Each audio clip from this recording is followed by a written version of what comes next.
നോക്ക് മേഘ, നീ വെറുതെ അനാവശ്യമായിട്ട് ചലഞ്ച് ചെയ്യാ. എന്നാലും കുഴപ്പമൊന്നുമില്ല, ഞാനിത് ഏറ്റെടുക്കാൻ തയ്യാറാ. പക്ഷേ ഈ വായിൽ വരുന്നത് മുഴുവനും വിളിച്ചു പറയുന്ന നിന്റെ ഈ സ്വഭാവം ഉണ്ടല്ലോ, അത് നിർത്തിക്കോ. ശ്രാവൺ മേഘയോട് ദേഷ്യത്തോടെ പറഞ്ഞു. ഒരു കർച്ചീഫ് ഇവിടുന്ന് വാങ്ങിയപ്പോലും നീ ഒരു മാസം പട്ടിണി അടക്കേണ്ടി വരും. രാഹുൽ ശ്രാവണിനെ കളിയാക്കി. മേഘ തന്റെ ഒരുപാട് കാശ് പൊടിക്കുമോ എന്ന് ടെൻഷനുണ്ടെങ്കിലും ശ്രാവണിന്റെ മുന്നിൽ തോറ്റുകൊടുക്കാൻ രാഹുൽ തയ്യാറല്ലായിരുന്നു. ഇതുവരെ എല്ലാവരുടെയും മുന്നിൽ ഷൈൻ ചെയ്തിരുന്നത് ലോട്ടറി അടിച്ച പൈസ കൊണ്ടായിരുന്നു. ഇപ്പോ അത് മൊത്തം വലിയ കാര്യത്തില് ആർക്കോ ദാനം ചെയ്തു. ഇനി എന്ത് ചെയ്യുമെന്ന് നോക്കാം, മേഘ പുച്ഛത്തോടെ പറഞ്ഞു. ഇതെല്ലാം കേട്ടിട്ട് ടെൻഷനായത് താരയ്ക്കായിരുന്നു. അവൾ ശ്രാവണിനെ പരമാവധി തടഞ്ഞു നോക്കി. മുന്നിൽ തൂക്കിയിട്ടിരിക്കുന്ന പീച്ച് കളർ ലെഹങ്ക വളരെ മനോഹരമായിരുന്നു. ഇത് പാക്ക് ചെയ്തോളൂ, മേഘ അവരോട് പറഞ്ഞു. മാം, ഇത് വളരെ എക്സ്പെൻസീവ് ആണ്. റയർ സ്റ്റോൺ വർക്കാ ഇതിനു മുകളിൽ മുഴുവനും. ഹാൻഡ് മെയ്ഡ്, ഹാൻഡ് വർക്കാണ്. സെയിൽസ് ഗേൾ മേഘയെ പറഞ്ഞ് മനസ്സിലാക്കാൻ ശ്രമിച്ചു. അത് കേട്ടതും മേഘയ്ക്ക് ദേഷ്യം വന്നിരുന്നു.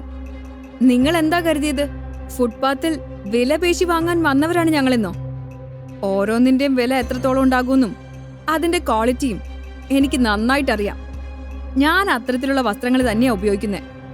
ഇത് ഞങ്ങൾക്ക് വാങ്ങാൻ കഴിയുമെന്നുള്ള കാര്യത്തിലൊന്നും നിങ്ങൾ ടെൻഷൻ അടിക്കണ്ട. പാക്ക് ചെയ്യാൻ പറഞ്ഞാ പാക്ക് ചെയ്താൽ മതി. പാക്ക് ചെയ്തോളൂ. ഉള്ളിൽ നല്ല അമർഷം ഉണ്ടെങ്കിലും അതെല്ലാം മറച്ചുവെച്ച് രാഹുൽ പറഞ്ഞു. ഓക്കെ സർ, ഇതിന്റെ വില 75,000 ആണ്. ഇത് നിങ്ങൾക്ക് വേണ്ടി പാക്ക് ചെയ്യാൻ പറയാം.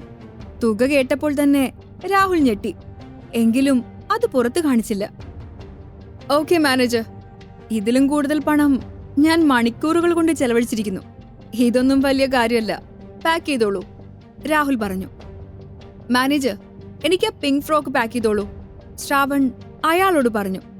സർ, അതിന് 1,00,000 രൂപയുടെ അടുത്തുണ്ട്. ഞാനത് പാക്ക് ചെയ്യാം, മാനേജർ ശ്രാവണിനോട് പറഞ്ഞു. താൻ തിരഞ്ഞെടുത്തതിനേക്കാൾ കൂടുതൽ വിലയുള്ള വസ്ത്രം ശ്രാവൺ തിരഞ്ഞെടുത്തപ്പോൾ മേഘയ്ക്ക് ശരിക്കും ദേഷ്യം വന്നു. അവൾ വേഗം മറ്റൊരു ഡ്രസ്സ് സെലക്ട് ചെയ്തു.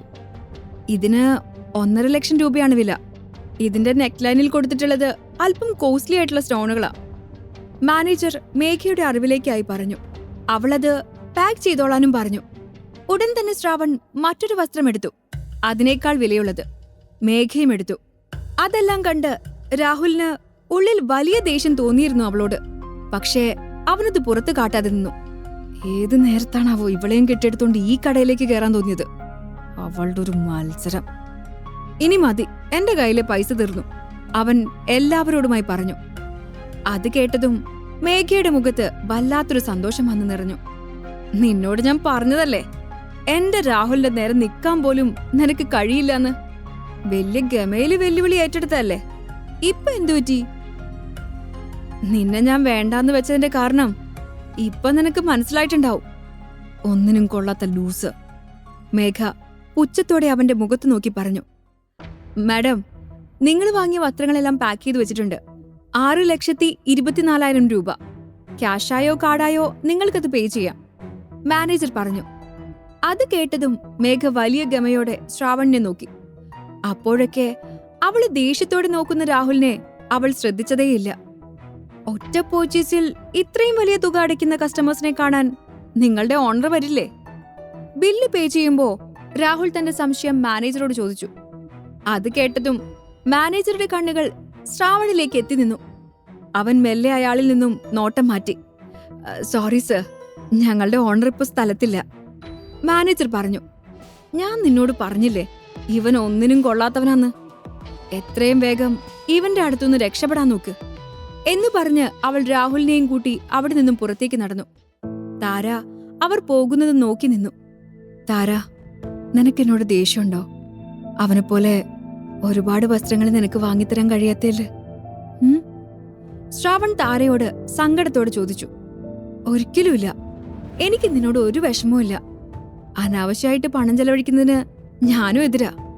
അവൾ മാനേജറുടെ അരികിലേക്ക് നടന്നു. സർ, ഞങ്ങളിപ്പോ പർച്ചേസ് ചെയ്തിരിക്കുന്നത് മുഴുവനും ഞങ്ങൾക്ക് ആവശ്യമില്ലാത്തവയാ. എല്ലാം ബില്ലടിക്കുകയും ചെയ്തു. അത് ദയവായിട്ട് തിരിച്ചെടുക്കാൻ കഴിയോ?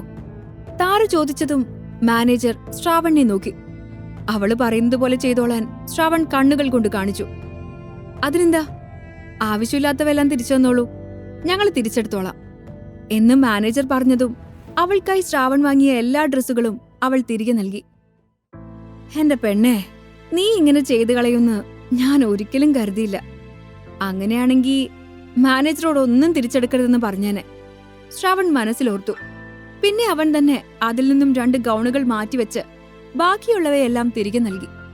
മാറ്റിവെച്ചതിൽ നിന്നും ഒരു വൈറ്റ് ഗൗൺ താരയുടെ കയ്യിലേക്ക് എടുത്തുകൊടുത്ത് ശ്രാവൺ അവളോട് ഡ്രസ് ചേഞ്ച് ചെയ്തു വരാൻ പറഞ്ഞു.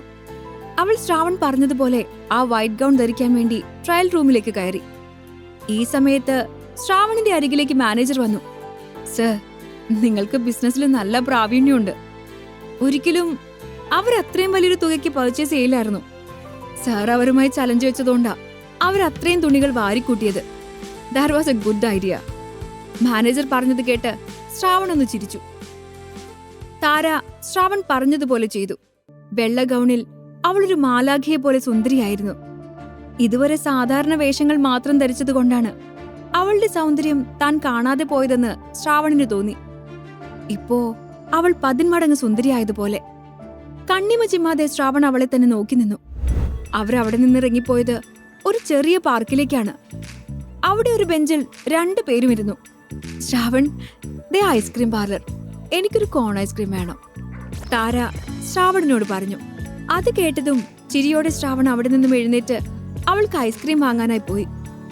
ഐസ്ക്രീമും വാങ്ങി തിരികെ വരുമ്പോഴാണ് ഫോൺ റിങ് ചെയ്യുന്നത് ശ്രാവൺ ശ്രദ്ധിച്ചത്. എടുത്തു നോക്കുമ്പോ ശ്രീനിവാസ് അങ്കിളാണ്. എന്തെങ്കിലും പ്രധാനപ്പെട്ട കാര്യമില്ലെങ്കിൽ അങ്കിള് വിളിക്കില്ല എന്ന് ശ്രാവണിനറിയാം. അവന്റെ നെറ്റി ഒന്ന് ചുളിഞ്ഞു. Hello uncle, how are you? അവൻ ഫോൺ അറ്റൻഡ് ചെയ്തു. ഹലോ മോനെ, ഐ ആം ഗുഡ്.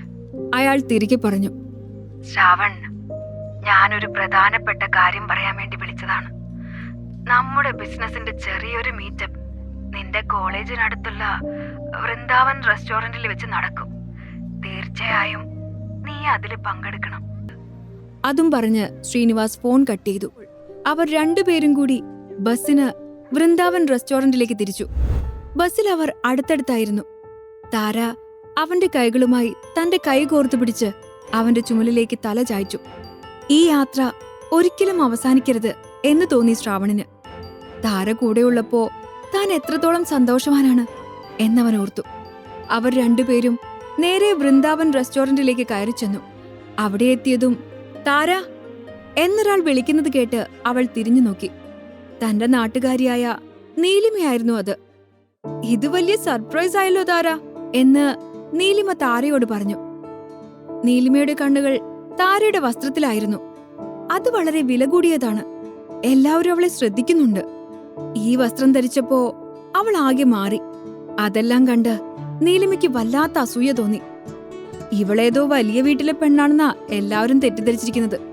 സത്യം നമുക്കല്ലേ അറിയൂ, നീലിമ ചിന്തിച്ചു. താര, ഇത്രയും നല്ല ഡ്രസ്സുകളൊക്കെ നീ എവിടെന്നാ വാങ്ങുന്നേ? ഉള്ളിലെ ജിജ്ഞാസ മറച്ചുവെക്കാൻ കഴിയാത്തതുകൊണ്ട് നീലിമ അവളോട് ചോദിച്ചു. അയ്യോ നീലിമ, എനിക്കിത്രയും വില കൂടിയ ഡ്രസ്സൊക്കെ എങ്ങനെയാ വാങ്ങാൻ കഴിയാ? എന്റെ കയ്യിൽ എവിടെന്നാ പണം? ഇതൊക്കെ എനിക്കെന്റെ ഫ്രണ്ട് വാങ്ങി തന്നതാ. ചിരിയോടെ താര പറഞ്ഞു. ഇത്രയും വില കൂടിയ ഡ്രസ്സുകളൊക്കെ ഇവൾക്ക് സമ്മാനിക്കാൻ കഴിവുള്ള ഒരു ഫ്രണ്ട് അതാരാണെങ്കിലും പരിചയപ്പെട്ടേ പറ്റൂ, നീലിമ ചിന്തിച്ചു. അതാരാ അങ്ങനെയൊരു ഫ്രണ്ട്?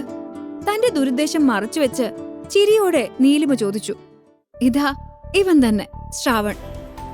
ഈ കഥ തുടർന്ന് കേൾക്കുന്നതിനായി ഇപ്പോൾ തന്നെ പോക്കറ്റ് FM ആപ്പ് ഇൻസ്റ്റാൾ ചെയ്യൂ. Link in description.